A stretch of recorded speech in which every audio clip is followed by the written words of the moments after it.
নমস্কার।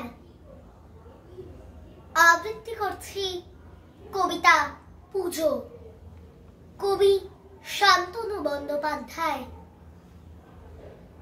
একটা ছেলে বনের ধারে থাকে, সামনে তাদের মস্ত বড় নদী। সেই ছেলেটার কেই বা খবর রাখে, শুনবে কি তার গল্প বলি যদি। মস্ত নদী ভাসছে এখন বানে, ঘর বাড়ি সব নদীর মধ্যিখানে।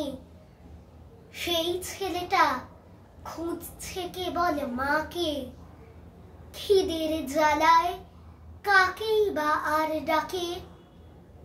অন্যদিকে এখন সবার ঘরে পুজোর আমেজ, কাশের হাসি ছড়ে।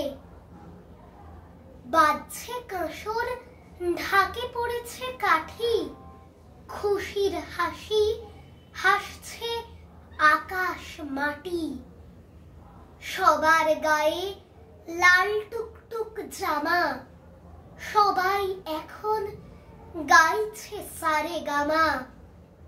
সেই ছেলেটার পেটটা কিন্তু খালি, জামা পড়েছে বুকের কাছে তালি। আনতে যদি পারো ওকে টেনে, তোমার আমার পুজোর মধ্যিখানে। দুগ্গা হবেন ধন্য এবং খাঁটি, নইলে পুজো একেবারে মাটি। নমস্কার।